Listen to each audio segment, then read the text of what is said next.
Did you know love in the medieval era often came with a sword fight? From the 11th to the 15th centuries, a stolen glance or a deep affection could mean a clash of steel. How many lives ended on the field of honor, all for the sake of a burning heart? Number 9. The King, the Queen, and the Serpent's Kiss. The legendary court of Camelot, usually painted in hues of noble valor and righteous leadership, harbored secrets that would unravel a kingdom. King Arthur, the epitome of chivalry, had taken Guinevere as his queen. Their union was meant to symbolize the strength and unity of a burgeoning realm. Yet, beneath the surface of royal grandeur, a love blossomed that threatened to tear everything apart.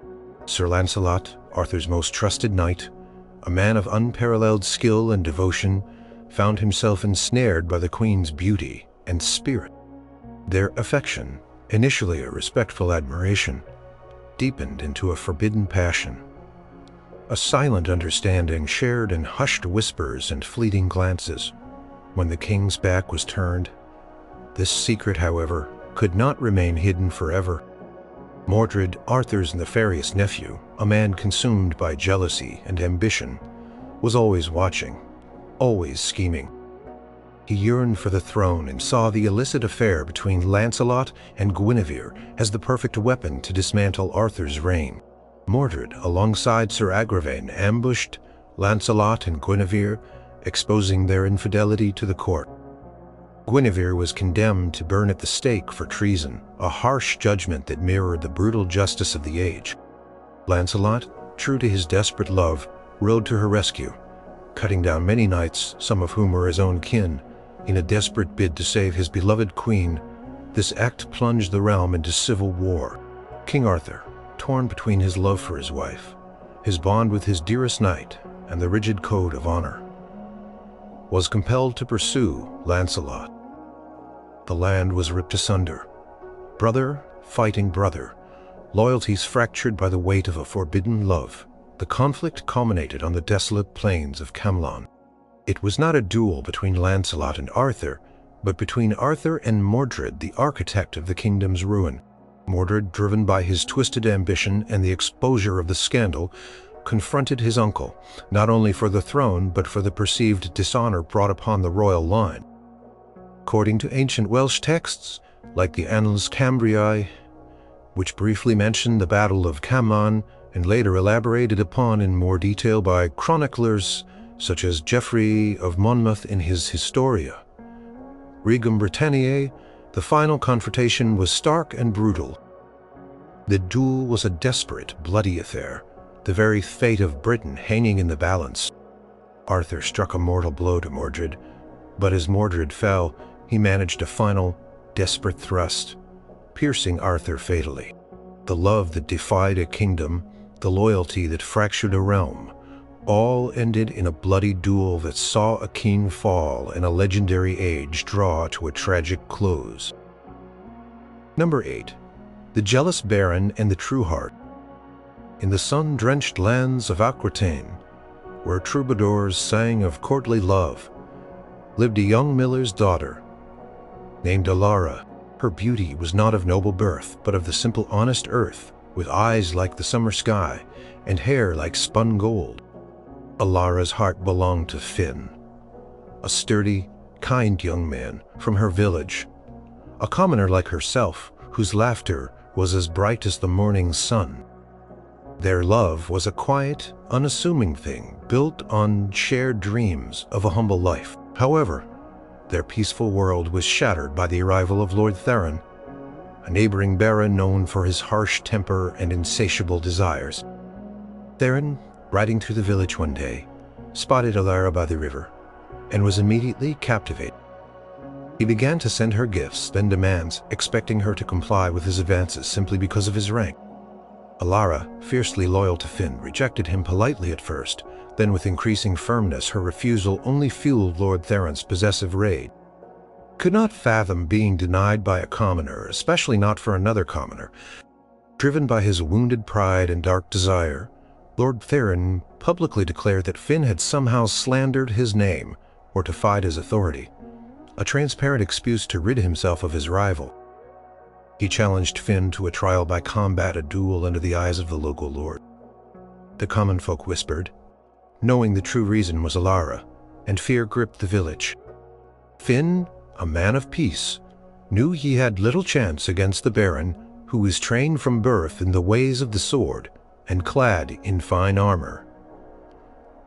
Yet he could not refuse. To do so would be to abandon Elara to the Baron's whims and live in shame. On the appointed day in the dusty village square, the two men stood, Lord Theron, magnificent and terrifying in his polished steel, and Finn, armed with a simple sword, his face pale but resolute. The air hummed with nervous tension. The duel was short and brutal. Lord Theron, fueled by anger, pressed the attack relentlessly. Finn fought with the courage of a lion, defending his mate. But his skill could not match the Baron's might. As the sun dipped below the horizon, Finn fell mortally wounded. Chronicles of Aquitaine, often detailing local disputes and noble decrees, speak of such trials by combat, though specific names are often omitted or generalized. In this tragic instance, Lord Theron claimed his victory, but the cost was immense. Elara's heart was shattered, and the village, though silenced by fear, remembered the Baron's cruelty. The love between Elara and Finn, though cut short by the sword, remained a testament to the unyielding spirit of true affection against the tyranny of power. Number 7. The Troubadour's Ballad and the Baron's Fury. In the grand castle of Montaigne, amidst feasts and dances, a different kind of drama unfolded. Lady Isolde, the young wife of the aging Baron Beaumont, found her days filled with quiet longing. Her husband was kind but distant, absorbed by his lands and duties. Into this quiet existence rode Sir Gareth, a young troubadour of immense talent and charm. His songs were not just melodies, they were stories woven with emotion, capturing the hearts of all who listened. Isolde, weary of her constrained life, found solace in Gareth's art. Their shared glances lingered. Their conversations stretched late into the night, discussing poetry and dreams. A deep, unspoken affection began to bloom between them, a tender flame against the cool indifference of her marriage.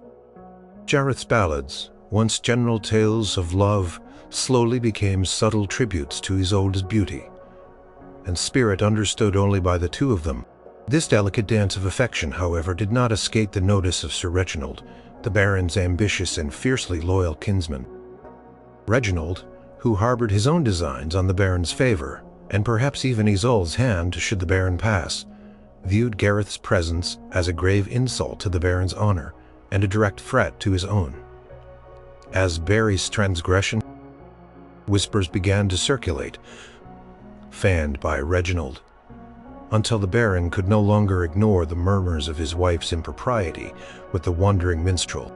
Publicly shamed and his honor wounded, the Baron, though slow to anger, was pressured by Reginald to take action. Reginald, eager to prove his loyalty and eliminate a rival, challenged Gareth to a judicial duel, ostensibly to uphold the Baron's honor. Gareth, though a master of the lute, was not a knight trained in the full art of combat. Yet for Isolde's unspoken love and his own tarnished reputation, he could not refuse. The duel took place in the castle courtyard, a somber affair before the assembled court. Sir Reginald, a man of imposing stature and brutal efficiency with a sword, faced Gareth, who wielded a borrowed blade with surprising grace, but limited strength. Gareth fought with the desperation of a man protecting something precious, dodging and weaving, trying to find an opening. But Reginald's attacks were relentless, fueled by a cold rage. The battle ended with Gareth disarmed, then gravely wounded by Reginald's final, merciless thrust. Medieval court records and family histories, though often biased, sometimes note such affairs of honor where personal slights led to violent resolution. The Chronicles of Montaigne record this particular duel as a cleansing of the Baron's honor, though the undertones of personal ambition are subtly present. Isolde watched, her heart breaking in silent despair as her true love lay bleeding. Troubadour's last song was never sung, and Lady Isolde was left to live out her days in a silence heavier than any ballad. Number 6. The Princess, the Betrothed, and the True Heart. In the ancient kingdom of Lyra, Princess Rowena was betrothed from childhood to Prince Valerius of the distant, powerful realm of Viridian. This was a political match designed to secure alliances and ensure peace between two great houses. Rowena, though dutiful, felt no personal connection to her distant betrothed, seeing him only in official portraits. Her heart, however, found its own path. Sir Cale, a knight of her father's own court, was everything Valerius was not. Warm, brave, and deeply understanding, Cale had been her protector, her confidant, and unknowingly to them both, the silent recipient of her blossoming affections. As their friendship deepened, a clandestine love affair began, conducted in secret garden meetings and stolen moments in the castle's hidden passages. Their love was a dangerous gamble, risking not only their lives, but the very stability of the kingdom. The day came when Prince Valerius arrived, a formidable figure with a stern demeanor ready to claim his bride. He quickly observed the subtle shifts in Rowena's behavior, the way her eyes sought out Cale, the quiet understanding they shared. Valerius, proud and possessive, felt his honor deeply wounded. He knew the terms of the alliance, and Rowena was his. He saw Cale not just as a rival for affection, but as a direct challenge to his authority and the sacred betrothal pact. Furious, Valerius publicly accused Sir Cale of treachery and dishonor, declaring that he had defiled the royal betrothal and stolen the princess's heart through wicked means. He demanded a trial by combat to settle the matter, a duel to decide who was truly worthy of Rowena's hand, or at least to eliminate the perceived insult. Cale, though he knew the political ramifications, could not stand down. He had committed his heart to Rowena, and he would fight for her love and his honor. The jousting grounds were transformed into a dueling arena. Prince Valerius, clad in magnificent foreign armor, faced Sir Cale, whose more practical armor was worn but true. The duel was a clash of brute force versus agile skill. Valerius fought with the ferocity of a king defending his dominion, while Cale fought with the desperate courage of a man defending his very soul. The two exchanged powerful blows, their blades ringing against each other like a storm. The chronicles of the Kingdom of Lyra, detailing dynastic unions and breaches of protocol, mention this dramatic challenge as a pivotal moment before the eventual uneasy alliance. The duel ended with Sir Cale, though grievously wounded, managing to disarm Prince Valerius. But Cale, out of respect for his princess's future and the need for peace, did not deliver a killing blow. Instead, he acknowledged Valerius's claim to the throne and Rowena's hand, effectively sacrificing his own happiness for the greater good.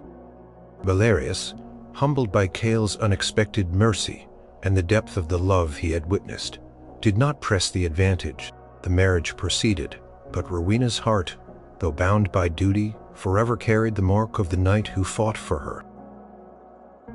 Number 5. The Guard Captain and the Weaver's Daughter. In the bustling medieval city of Viridia, where narrow streets teemed with merchants and craftsmen, lived Clara, a weaver's daughter, known for her gentle spirit and quiet beauty. Her heart belonged to Leo, a young merchant's son, whose family dealt in fine silks and spices. Their love was a simple, pure connection, born of shared dreams and whispered promises. In secret corners of the marketplace, they planned to marry, to build a life together, humble but full of affection. However, their happiness caught the attention of Captain Alaric, the city's ruthless and corrupt guard captain. Alaric was a man who believed power granted him the right to anything he desired. He had seen Clara and decided she would be his, despite her engagement to Leo. He began to harass Clara, sending his guards to linger near her home, making her life a constant state of fear. When Clara continued to reject his advances, Alaric grew bolder, threatening her family's livelihood and even her safety. Leo, a merchant by trade, not a fighter, watched in anguish as Clara suffered. tried to appeal to the city council, but Alaric's influence ran deep. Desperate and fueled by a burning love for Clara, Leo knew he could not stand by while the woman he loved was tormented. Challenged Captain Alaric to a duel, a trial by combat, not for a matter of honor or formal law, but for Clara's freedom and safety, for the right to love her openly.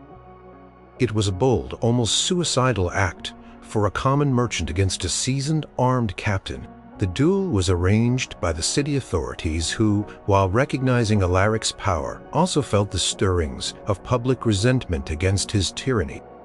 The square was packed with citizens, their faces etched with fear and hope. Captain Alaric, clad in his official armor, sneered at Leo, who stood before him with a borrowed sword, his hands trembling slightly but his eyes resolute. The match seemed laughably unequal. Historical accounts of city disputes and public grievances, sometimes preserved in town charters or guild records, indicate occasional instances where common citizens, pushed to the brink, challenged authority. This particular incident, recorded in a fragmented Journal of the Viridian Guilds, describes the collective anxiety of the populace. The duel was brutal. Alaric, confident in his skill, initially toyed with Leo, aiming to humiliate him. But Leo fought with a ferocity born of pure love and desperate courage. He was slower, less skilled, but his every parry and thrust was infused with the burning desire to protect Clara. Against all odds, in a moment of pure desperation, Leo found an opening and delivered a disabling blow to Alaric's sword arm, effectively disarming him. Captain, defeated and shamed, was forced to relinquish his claim on Clara and his reign of terror in the city. Leo, though injured, stood victorious, his love for Clara having empowered him beyond his own strength. Their love story, once threatened by tyranny, became a legend of courage and devotion among the city folk. Number 4. The Duke's Daughter and the Secret Knight. Duchess Eleanor, ruler of the sprawling lands of Eldoria, was a woman of immense power and sharp intellect, but her heart remained her own. Many noblemen from neighboring realms vied for her hand, eager to consolidate their own power with her vast holdings. Among them was the formidable Duke Armand, a man of great wealth and military might, whose intentions were clearly rooted in ambition rather than affection. However, Eleanor's heart had been captured by Sir Ronan, a quiet, unassuming knight in her own service. Ronan was not from a grand lineage, nor did he possess vast estates, but he was a man of integrity, courage, and a deep, empathetic soul.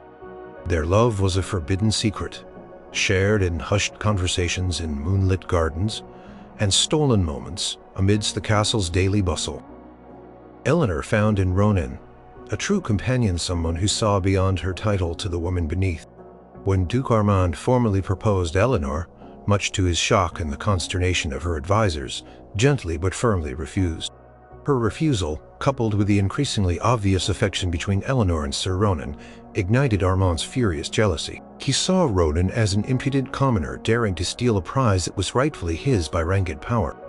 Armand, a man used to getting his way, publicly accused Ronan of sorcery and dishonorable conduct, claiming Ronan had enchanted the Duchess to reject a superior suitor. Armand demanded a trial by combat, a duel to prove Ronan's alleged treachery and to claim his own rightful place by Eleanor's side. The challenge was a direct attack on Ronan's honor and Eleanor's autonomy. Ronan, though outnumbered in terms of influence and wealth, accepted the challenge. His love for Eleanor fueling his resolve, he would fight for her freedom to choose, and for his own honor. The duel took place in a clearing outside the ducal castle, overseen by assembled nobles from both territories. Duke Armand, a seasoned warrior encased in gleaming plate armor, faced Sir Ronan, whose armor was simpler, his sword true, but unadorned. The battle was a test of raw power against skillful precision. Armand, driven by fury and wounded pride, launched a relentless assault. Ronan, calmer and more strategic, defended with disciplined movements. Seeking an opening. Local chronicles from Eldoria, sometimes contained within the ducal records, would recount such high-stakes duels that influenced political marriages and successions. The duel was long and arduous. In a moment of cunning, Ronan managed to bypass Armand's heavy defenses, delivering a precise strike that disarmed the dupe. Armand, defeated and publicly humiliated, could not bear the shame. He conceded the fight. And by the rules of trial by combat, Eleanor's choice was vindicated, and Ronan's honor was upheld. The path was cleared for Eleanor and Ronan to marry, their love story defying power and prestige etched into the history of Eldoria as a triumph of the heart. Number 3. The King's Sister and the Outlawed Knight. Princess Adeline, sister to the powerful King Theron of the Northern Marches, was known for her fiery spirit and rebellious heart. She disdained the courtly games and arranged marriages that were her fate.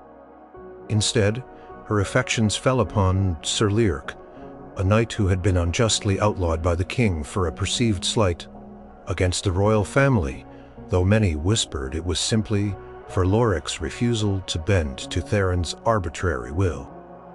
Leoric, now living a life on the fringes of society, was a man of fierce independence and unwavering loyalty to his own code. Their love was a dangerous flame, secretly nurtured through clandestine meetings.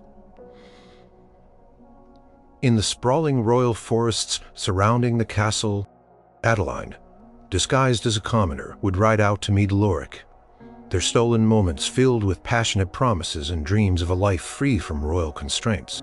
But such secrets rarely remained so in the intricate web of a royal court. King Theron, learning of his sister's scandalous affair with an outlaw, was enraged.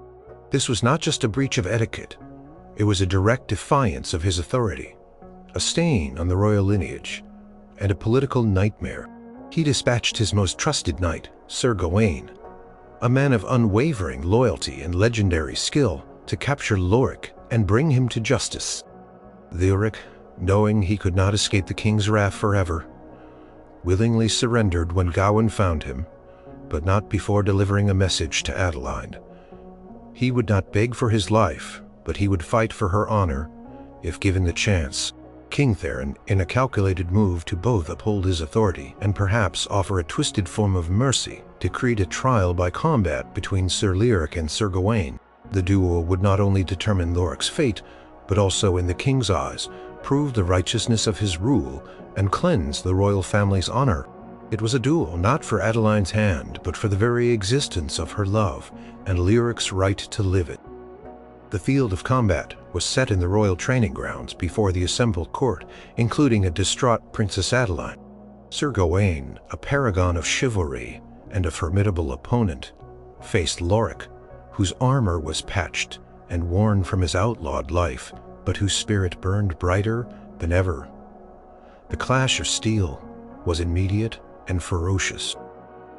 Gawain fought with the methodical precision of a loyal soldier, while Leoric, infused with the desperation of love, fought with a wild, untamed courage. Records of royal decrees and court judgments found in fragments in the annals of the Northern Marches illustrate the solemnity and perceived justice of such trials.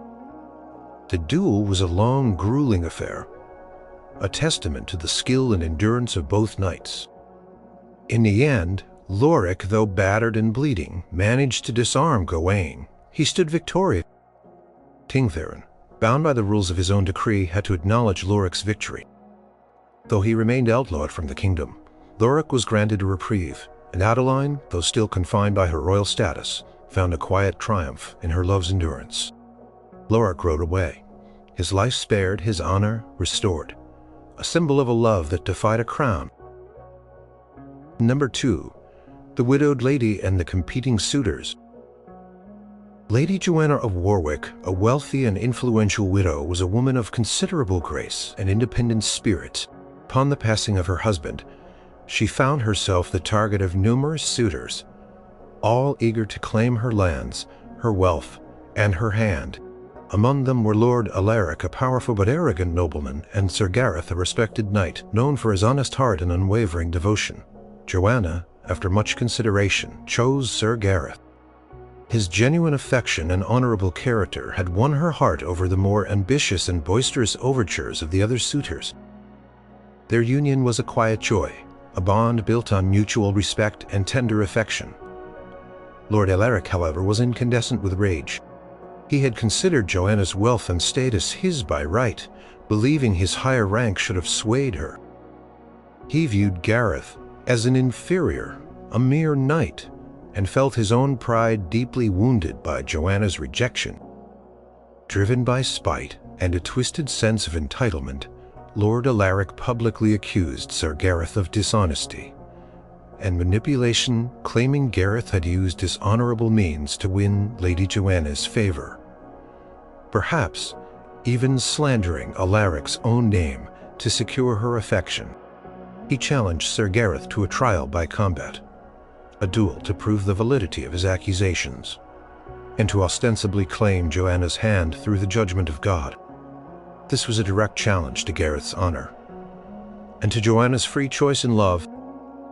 The duel was set in the fields near Warwick Castle, a spectacle drawing many onlookers from the surrounding lands. Lord Alaric, magnificent in his ornate armor, wielded a heavy battle-axe, a brutal weapon he was adept with.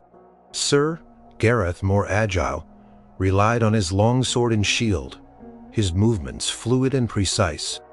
The records of the Shire of Warwick, in occasional entries regarding local noble disputes, describe the solemnity and anticipation surrounding such trials by combat. The duel was a brutal affair, a test of strength and will. Alaric, fueled by fury, lunged with heavy sweeping blows, aiming to crush Gareth. Gareth, defending expertly, sought to exploit openings, moving with nimble grace. The fight raged for a long time, the clatter of steel echoing across the fields. In a decisive moment, Gareth, with a swift maneuver, disarmed Alaric, and then, holding his blade at the lord's throat, forced him to confess his falsehoods and concede defeat. Lord Alaric, publicly shamed and defeated, was forced to withdraw his claims and acknowledge Gareth's honor. Lady Joanna and Sir Gareth's love was thus publicly affirmed and secured. Their story became a testament to the enduring power of true affection, proving that even in an age of power and prestige, a pure heart could triumph over arrogance and injustice. Number 1. The Scholar and the Knight's Obsession. In the cloistered world of a grand abbey, nestled deep in the forests of medieval Burgundy, lived a quiet scholar named Thomas. His life revolved around ancient texts, illuminated manuscripts, and the pursuit of knowledge. He was an unlikely romantic figure, but his gentle wisdom and kind heart had won the affection of Sister Agnes, a novice in the nearby convent, whose spirit yearned for understanding beyond the convent walls. Their connection was a rare intellectual love, fostered through clandestine exchanges of letters and brief, whispered conversations. During shared charitable works, their profound, if unconventional love was tragically discovered by Sir Roland, a knight of immense physical prowess and a volatile temper, who frequently visited the abbey for confession. Roland, though a man of faith, was deeply drawn to Agnes, seeing her purity as something to be possessed. His obsession blinded him to her true devotion to her vows and her subtle affection for Thomas. When he discovered the letters and the secret meetings, his fury was absolute. He saw Thomas not as a spiritual guide, but as a frail, unworthy rival, defiling the sacred space with a forbidden attachment. Sir Roland, seeing himself as an instrument of divine justice, and driven by his own twisted desire, publicly challenged Thomas to a duel. He declared Thomas a blasphemer and seducer, claiming the scholar had corrupted Agnes and defiled the sanctity of the convent. Thomas, a man of peace and learning, had never held a sword in combat, yet he knew he could not refuse. To refuse would be to condemn Agnes to Roland's wrath and to confirm the false accusations. He would fight for Agnes's reputation and the purity of their intellectual love. The duel was set in the abbey's quiet courtyard, a stark contrast to the violence about to unfold. Sir Roland, a formidable figure in his mail, wielded a heavy broadsword, his face contorted with rage. Thomas, clad in simple robes, held a borrowed sword, his hands unaccustomed to its weight, his face pale but determined. The monastic chronicles of Burgundy, which sometimes recorded unusual events, disrupting the calm of the abbeys, might include a passing mention of such an aberrant trial of faith or dispute of honor. Roland attacked with savage efficiency, aiming to end the fight swiftly. Thomas, relying on his quick mind and surprising agility, managed to evade many blows, but he was clearly outmatched. Yet for Agnes, for the truth of their love, he fought with a quiet, desperate courage that astonished the onlookers. He received several grievous wounds. As Roland prepared for a final killing blow, Thomas, in a desperate final surge of strength, managed to trip Roland, causing the heavy knight to stumble and fall. In the chaos, Thomas, seeing a moment of reprieve, chose not to strike a killing blow, but to disarm Roland, pushing the sword far from his grasp. Defeated and shamed, Sir Roland was forced to concede. Thomas, though gravely wounded, had defended Agnes's honor and the purity of their love. He survived the duel, but the wounds, both physical and spiritual, left a lasting mark. Agnes, though heartbroken by the violence, revered Thomas's courage, and their silent intellectual love continued a beacon of defiance against the harsh realities of their world.